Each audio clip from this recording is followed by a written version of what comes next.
बिस्मिल्लाहिर्रहमानिर्रहीम।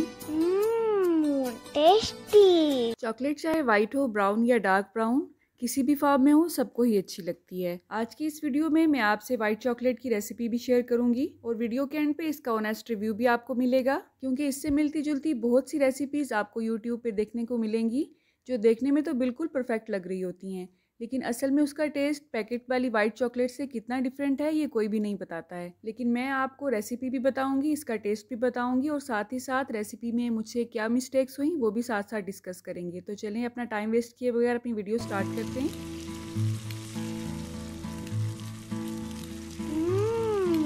टेस्टी। तो सबसे पहले हम डबल बॉयलर रेडी करेंगे। उसके लिए सॉस पैन में हमने पानी ऐड किया है। अब पानी को एक उबाल आने देंगे। उसके बाद चूल्हा आपने इतना स्लो कर देना है जैसे कि चावलों को या किसी भी चीज़ को हम दम पे लगाते हैं, ठीक है।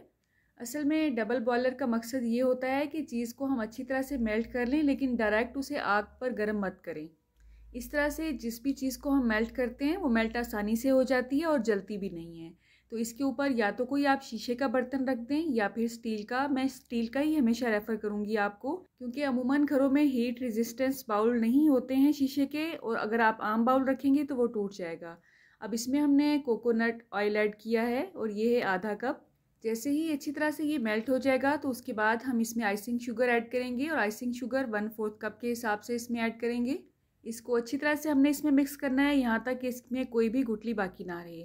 आइसिंग शुगर की बहुत सी रेसिपीज़ आपको नेट पे भी मिल जाएंगी। इसके अलावा आप मेरा चैनल भी इसकी रेसिपी के लिए सर्च कर सकते हैं। जैसे ही चीनी इसमें बहुत अच्छी तरह से मिक्स हो जाएगी तो हम इसमें खुश्क दूध ऐड करेंगे, और खुश्क दूध यहाँ पे मैंने मेजरिंग स्पून के हिसाब से 6 चम्मच ऐड किए हैं।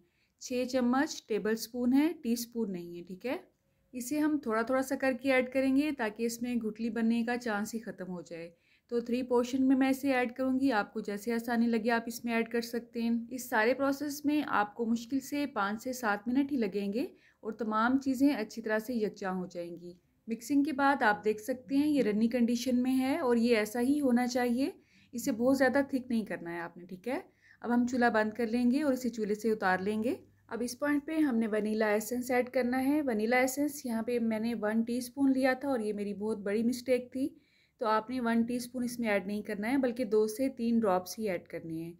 हाँ, उसके बाद भी अगर आपको फील हो कि आपको इसमें कोकोनट ऑयल की खुशबू आ रही है या टेस्ट आ रहा है, तो आपने 1 से 2 कतरे इसमें मज़ीद ऐड करने हैं। एक साथ ही इसमें बहुत सा वनीला एसेंस आपने ऐड नहीं करना है, नहीं तो इसमें इसकी कड़वाहट रह जाती है। कोकोनट ऑयल भी जो आपने यूज़ करना है, आपने उससे पहले ही उसकी एक्सपायरी चेक कर लेनी है।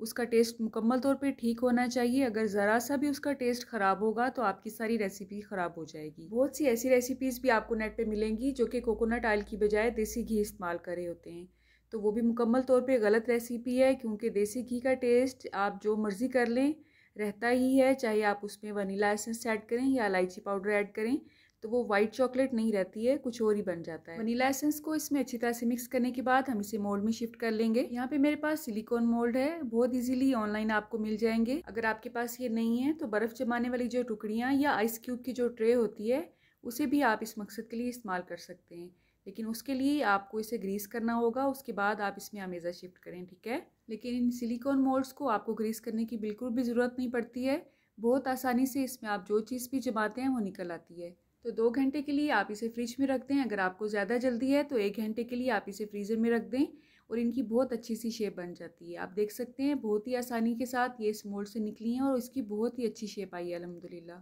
अब आते हैं इसके टेस्ट की तरफ। तो इसका टेस्ट आप बिल्कुल भी ये नहीं कह सकते हैं कि पैकेट जैसा है, उससे बहुत डिफरेंट है ये।